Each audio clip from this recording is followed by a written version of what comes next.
Estamos con Joao Pablo Cuenca, autor de Descubrí que estaba muerto. ¿Cómo andás? ¿Qué Bienvenido a la tal? ¿Todo bien? Argentina. Gracias. Bueno, contame un poco sobre tu historia.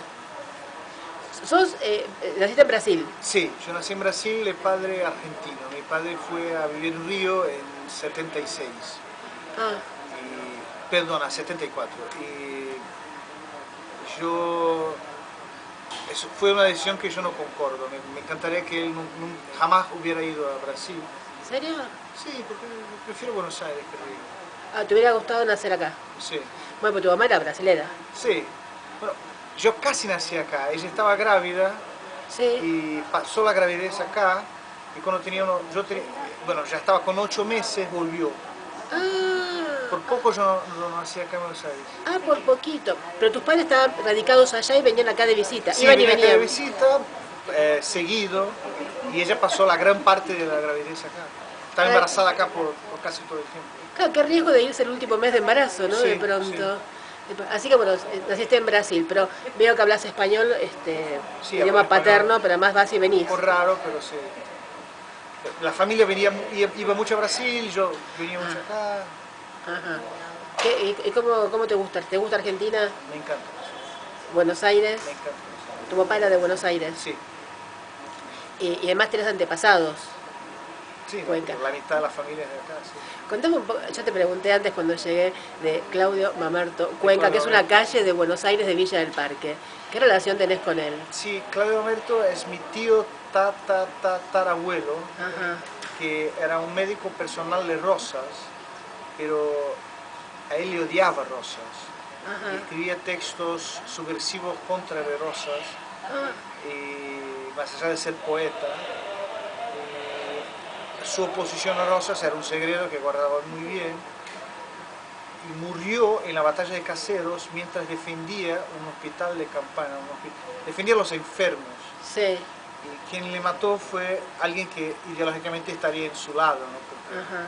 lo vio como alguien, como un simpatizante de Rosas, como no era. Murió con una carta en el bolsillo, describiendo cómo Rosas era una persona terrible, un dictador, un desgraciado, Claro. muy Eh, injusto.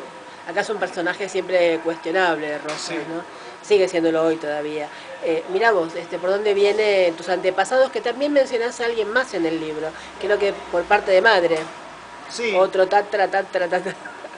sí, por parte de mi familia también eran personas ligadas a la proclamación de la República en Brasil, muchos oligarcas y dueños de tierra, pero yo describo esto en el libro para probar un punto bastante personal de que tengo la sensación de que toda esta herencia, todos estos parentes que estamos conectados con el poder o con algún tipo de riqueza, todo eso se fue decompondo, ¿no?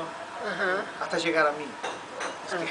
que, ¿Vos creés que tuvo una gran influencia en tu presente? sí, pero En vos. siempre, pero el lado negativo, ¿no? Porque toda la gente que tenía algún dinero, algún estatus o alguna cosa la fue perdiendo, ¿no? Ajá. Es una sucesión de pérdidas hasta Ah, llegar acá, a donde vos, soy. un periodista. Sí, un escritor más que periodista. Pero sos también periodista, sí. Yo escribí por muchos años para diarios, Ah, sigo escribiendo más, pero más como columnista. como columnista. Ah, está bien, no es que tu profesión. No, Si te dijera tu profesión, ¿qué me dirías? Escritor y cine, escritor. director de cine. Sí, bueno, ahora quiero hacer otro. No. Si yo hago más dos, ahí sí.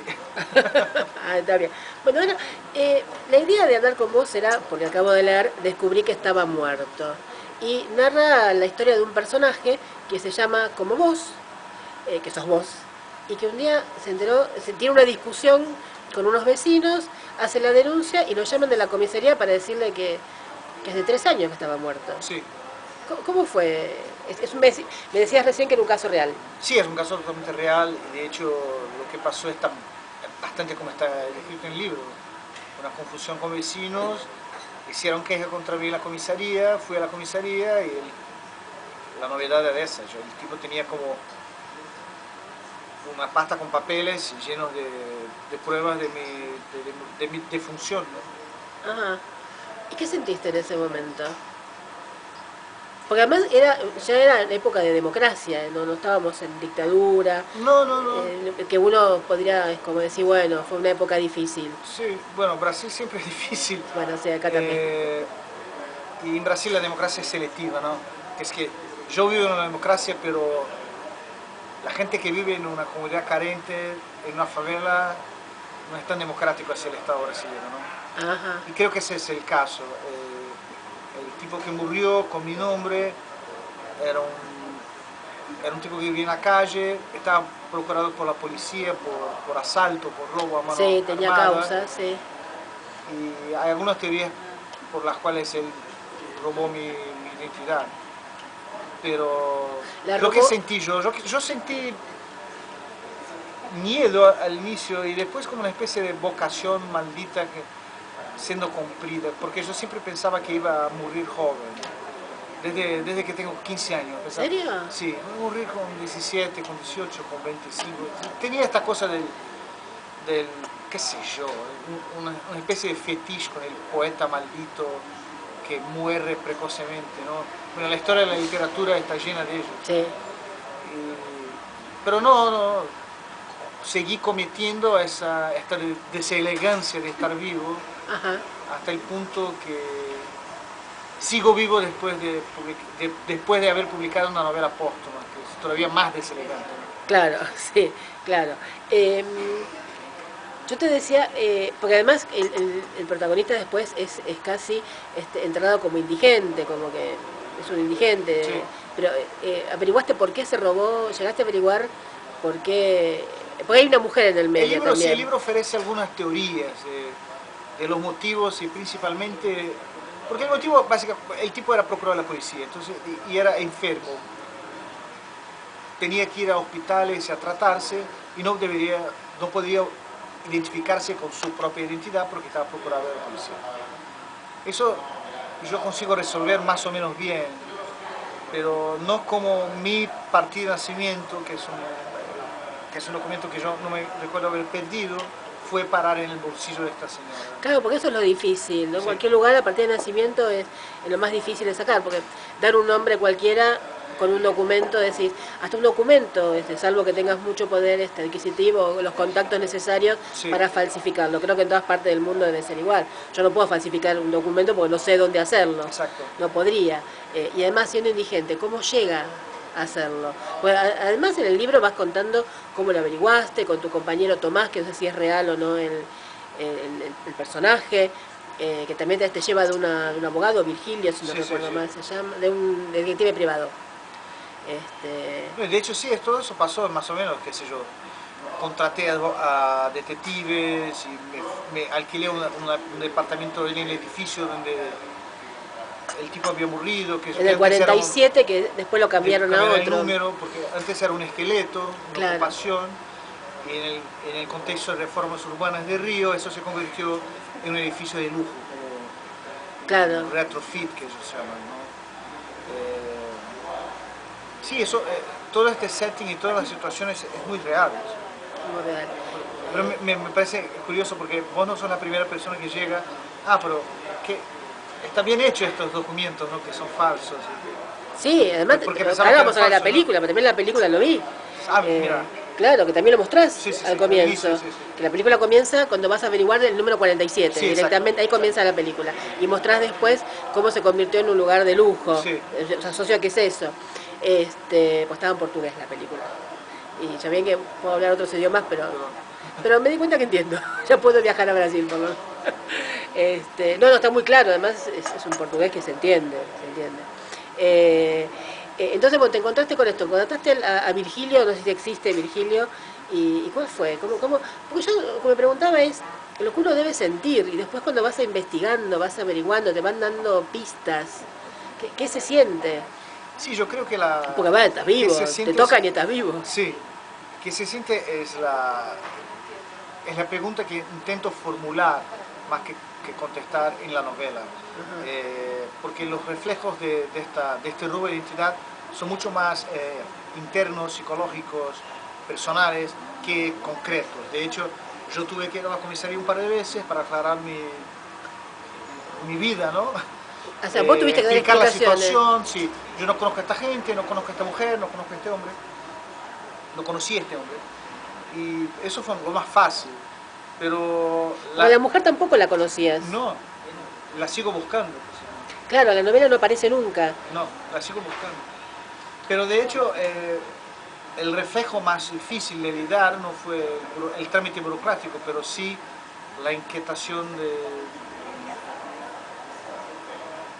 que esta muerte me provocó en el sentido de que, de hecho, yo ya estaba cuestionando muchas cosas en mi vida, y había una parte de mí que sí quería abandonar todo.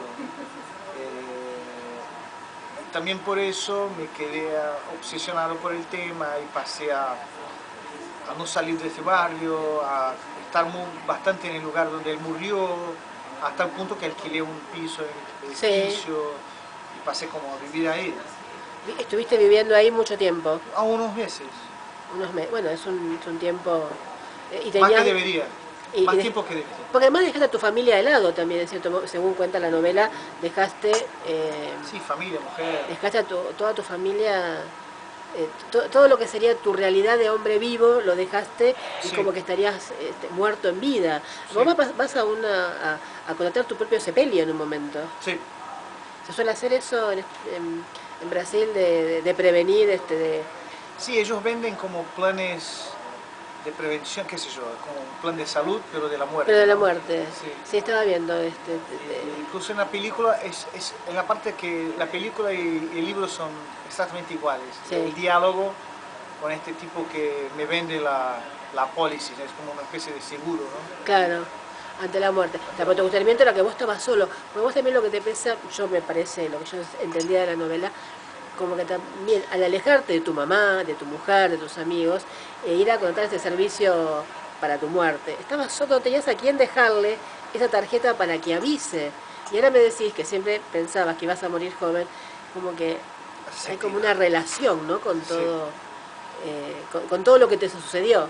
Sí. En definitiva, en el 2008 eras muy joven y tuviste tu primera muerte ficticia. Sí, yo descubrí eso en 2011, pero de hecho la muerte fue en 2008, el día 14 de julio, que curiosamente es un día en que yo estaba en Roma presentando una novela, en un barrio llamado Trastevere. Ah, y, sí. y el bizarro de la historia es que en el terrio del edificio que fue construido, donde el tipo murió en este día, hay un café llamado Trastevere. Y vos llegás un 14 de julio. Es muy raro eso. En la novela yo lo cuento así, un passant, porque me parece tan absurdo. No, pero es una coincidencia muy extraña. Sí, porque Trastevere no es un nombre común para un café en Brasil, ¿no? Claro, claro, no, seguro. Pero además a mí me empieza a dar como a cerrar un círculo con esto que vos decías, insisto, que vos decías, voy a morir joven. ¿Qué edad tenías cuando supuestamente... Vos tenés en el 2011, pero vos moriste en el 2008. Yo pienso eso desde que tengo 15 años. Pero en el 2008... Yo tenía 20 y... hace 10 años. Tenía 28, 29. ¿Sí? Claro. Menos de 30. Si tuviéramos que ir a lo metafísico, diríamos, se cumplió una parte de lo que vos... De la profecía, sí. De lo que vos pensabas, ¿no? Es como para... Es difícil de buscarle una comprensión de lo que te pasó a la realidad, porque bueno, estás vivo, estás bien, sos joven, tenés mucho, pero escuchando esto, porque aparte vos cuando fuiste a hacerlo del contrato tenías 35 años, el contrato de sepelio. Sí, por ahí. Esto lo dice lo recuerdo, porque me sonó muy joven y me sonaba esto de si estoy solo, ¿a quién se le...? Era la preocupación, ¿a quién le dejo la tarjeta? Y vos decís, pero si tiene mamá y tiene mujer y tiene Tomás, de último, que era su amigo y a un amigo más. ¿Qué pasó después? O sea, vos seguís buscando a la mujer, eso ya me lo dijiste. Con el hombre sabés que es un indigente, algunas cosas pudiste resolver. Sí, sigo buscando, qué sé yo, ahora... un lado mío quiere que la novela siga buscando, ¿no? Que yo la pare y tengo la ilusión que un día, qué sé yo, alguien la lea y la pase a la mujer, qué sé yo. El nombre está ahí, ¿no? Yo dedico el libro a ella. Ajá. Eh, Además sos una persona conocida. Bueno, tampoco se va a acercar a vos a explicarte cómo consiguió los papeles. Yo no creo yo no creo, que se me ocurre, ¿no? pero tengo esperanza, qué sé yo, puede ser. Pero tampoco tengo energía de activamente seguir buscando. Porque también es algo, es una parte de mi muerte, es una parte de mi vida que quiero dejar para, Sí, no, para dejar para atrás. dentro de 80 años por lo menos, sí, no tenés mucho para escribir y para ver. ¿Cómo surge la idea de hacerlo en cine? De llevarla al Yo cine. siempre quise hacer cine desde niño y creo que mi formación de escritor, de lector es tan importante cuanto la de espectador de cine. Pero el cine es una actividad más social que la literatura, en el sentido que hay que convencer gente, te dar dinero, y tener amigos o por lo menos un grupo de personas para hacer cine. Y la literatura no, al principio estás solo y Claro. puedes hacerlo solo por años. Entonces empecé escribiendo, pero en este caso específico, eso para decir que siempre quise hacer cine, tengo otro proyecto de cine, pero en este caso específico yo comencé a ir mucho a este lugar, sacar fotos y surgió un deseo de capturar algo que estaba pasando ahí que no iba a repetirse. Un momento de demolición y construcción simultánea, un momento en que las calles están todas abiertas, en que hay un humo de construcción y edificios muy modernos subiendo al lado de casarones del siglo XVIII y un panorama, qué sé yo, un quilombo total Sí. en estas manzanas, ¿no? Y yo pensaba que si yo no abriera una cámara aquí y filmara eso, nadie iba a hacerlo. Y habían cosas que estaban pasando ahí también con las personas, que si yo no filmara nada, nadie iba a hacerlo. Y ahí empecé a hacerlo, empecé a filmar. La dirigiste vos la película. Sí. ¿Y cómo te fue? ¿Cómo te sentiste dirigiendo tu propio texto, tu propia historia? ¿Primera película que dirigías? Sí, yo antes codirigí teatro y una serie, pero codirección, esa fue la primera. Me sentí muy bien, no es nada fácil. De hecho, para una escritora es como un procedimiento muy distinto en el sentido que el cine es más permeable, ¿no? Hay que estar ahí abierto a la colaboración y bueno, esperas la colaboración, ¿no? Es imposible hacerlo solo. Entonces, la posición creativa es completamente distinta. Claro. Está siempre bailando, ¿no? Está siempre Sí. con alguien. Claro. ¿No? Entonces, para mí fue un proceso muy rico de descubierta, de que sí es posible crear algo usando otras técnicas y procedimientos, y poniéndome en un lugar completamente distinto que la literatura. Eso me pareció enriquecedor. Claro. El guión también lo hiciste vos. Sí. Pero el guión es más un plan de rodaje, porque la película es bastante improvisada. No hay diálogos escritos, por ejemplo.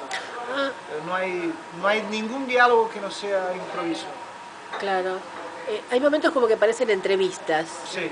¿no? Y eso también enriquece mucho a la película, porque te lo hace, uno diría, más cercano a un documental que a una película, Sí. lo cual está muy bueno. Y los lugares que se ven son lugares reales, Sí, todo. donde transcurrió toda la historia. Esto sucedió en el Brasil preolímpico, en la época de Brasil preolímpico. ¿Había algo especial que ocurría? Lo que ocurre en toda Latinoamérica, cuando hay ese tipo de eventos tan grandes que uno ronda con la ineficiencia o con la corrupción. Sí, bueno, como deciste, un proceso muy contaminado por la corrupción y marcado por el desemplazamiento de decenas de millares de personas en sus casas. Eso es claro, la tragedia que también lo contás más en el libro. importante, creo, para mí, en el proceso preolímpico. Es que no solo que las reformas urbanas siguen a los intereses de los constructores, pero que la gente perca sus casas. y no sea indemnizada por eso. O sea, las perdieron así, de un día para el otro. Nadie los ubicó en otro lado.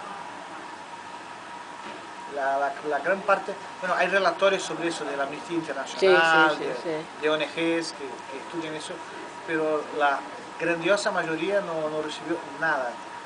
Cuando algo recibe una pensión que no paga ni mitad de un alquiler, pero no la casa, es muy trágico. Es trágico. Muy trágico. Eso ocurrió, esto fue en el... No me acuerdo en los años 2010. 2010 fue la... Empieza marcadamente entre 2010, empieza en 2010 y va hasta ahora. Claro, claro. ¿Y vos filmaste en esos lugares? ¿Dónde se filmó la película? En el centro del Río, en un barrio llamado Lapa. Lapa, sí. Lapa. Es un barrio. ¿Y en qué año la filmaste? 14. Ah, está bien. La rodé en 14, la edité en 15 y la lancé en 16. Que llevó un tiempo sí. extenso. El proceso de edición fue difícil. ¿Qué pasó cuando se estrenó en Brasil? Y la gente vio tu historia. Fue bien, hubo unas buenas críticas, pasó en 7 capitales, en circuito, cinema de calle, lo que me parece genial, para un documental experimental, ¿no? Raro, película. Fueron buenas discusiones. Creo que la película levanta discusiones sobre el presente muy inmediato, ¿no? Porque imagínate que ella salió en el año de las Olimpiadas, ¿no? Claro. Entonces, toda esta discusión todavía estaba fresca, la gente la recordaba. ¿La gente había leído el libro o después lo leyó? Yo lancé en Brasil al mismo tiempo. Ah.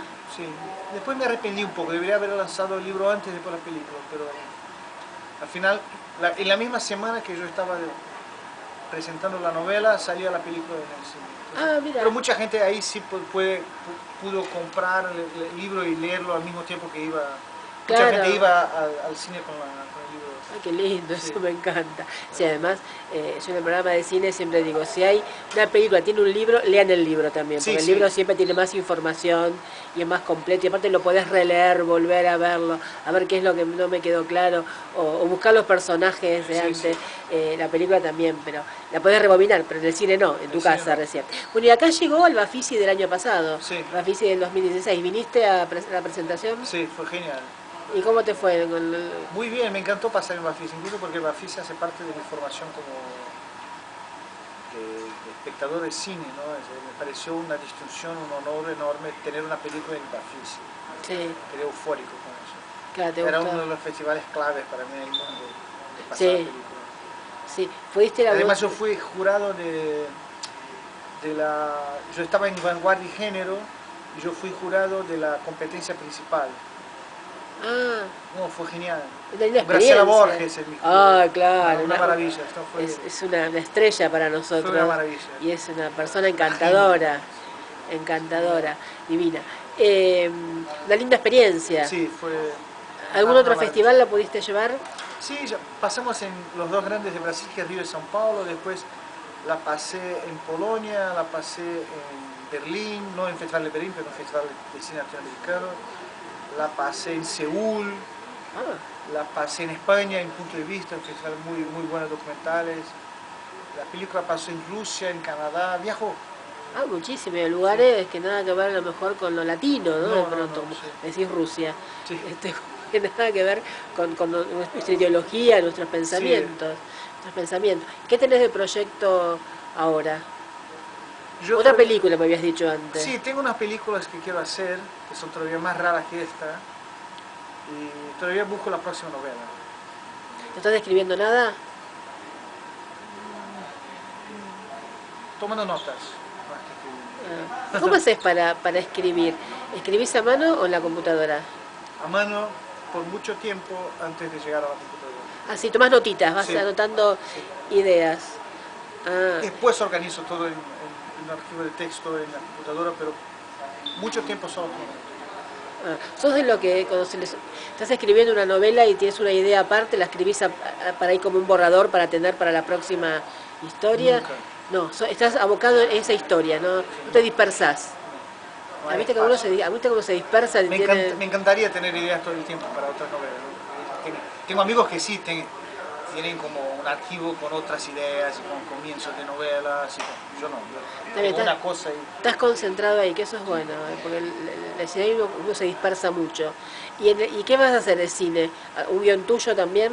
Sí, pero siempre son obras que yo estoy planeando, que son siempre colaboraciones con la gente que vive en un lugar, con no actores, que van a dirigir conmigo, que yo ya quiero usar el cine como una plataforma de creación colectiva más experimental, más como casi desrespetando las reglas del cine. Está bien, con el lenguaje del cine, pero algo mucho relacionado con el teatro, teatro experimental o algo. Sí. ¿Y en teatro también? ¿Escribís teatro o solamente dirigís? Yo ya escribí teatro, ya dirigí teatro, sí, tengo un otro plan para un espectáculo que estoy escribiendo. Sí, creo que quiero escribir otras cosas que no solo novelas. ¿Te gusta escribir de todo? ¿Te gusta escribir, evidentemente? Sí. ¿Desde qué edad empezaste a escribir?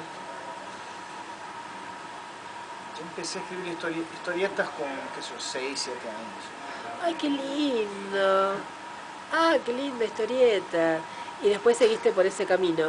Sí. Era lo tuyo, ¿sabías que era lo tuyo? ¿O sí, no? Más o menos, era más lector que cualquier otra cosa, pero ahí, en el final de mi adolescencia, ahí ya empecé a escribir con más insistencia, un archivo grande de computador, ya como dedicándote a eso. Como, eso. Que esa iba a ser tu profesión, ya lo sabías. Profesión no, pero sabía que iba a seguir escribiendo. Ajá. Yo soy formado en economía, no tiene mucho que ver, ¿no? Ah, nada que ver. Nada que ver. Ah, mira. Pues es mucho más riguroso la economía, mucho más estricto, mucho más frío, más abstracto, me parece. Sí, bueno, yo estudié economía en una facultad de izquierda, entonces era un campo más, qué sé yo, marxista, pero igual, es otro punto de vista. Eso me ayudó a ser el escritor que soy, creo. Pero sí, la economía me abandonó antes que yo la abandonara. Ah, sí. No es lo que te gustaba entonces, lo hiciste porque bueno, había que hacer algo. Había que hacer algo. Como todos. Está bien. Bueno, entonces ahora estás armando una nueva novela, una nueva película, y en teatro tenías algo. Sí, a ver. Estoy tomando notas de todo. Estás tomando nota. ¿Estás dirigiendo algo? No, ya no tenés nada. No. Solo hacemos la divulgación de la novela, que ahora va a salir en Francia y en Italia en septiembre. Entonces, ¡ay, qué bueno! Sí, voy a viajar a Europa a hacer presentación qué lindo, de las traducciones. Qué lindo. Y el lunes se presenta acá en Buenos Aires. Se presenta hoy, jueves. ¿Puedo decir hoy? ¿Jueves? Sí. Hoy jueves a las 7:30 en el Museo Nacional de Bellas Artes. Ah, hoy jueves, era cierto. A las 7 de la tarde. 7:30. Y vas a estar ahí. Estaré ahí y después de la presentación del libro pasa la película a las 9. Buenísimo. Ahora la gente va a poder ver todo. 8:30, entre 8 y media mejor. Está bien, va a poder verte en vivo y después en la película. Sí. Así que bueno, te agradezco mucho, es un placer. La novela tiene ciertos misterios que es bueno y además uno se queda pensando qué pasa con los documentos de uno. ¿Qué puede pasar? Debe ser muy fuerte. Te agradezco muchísimo. Muchas gracias.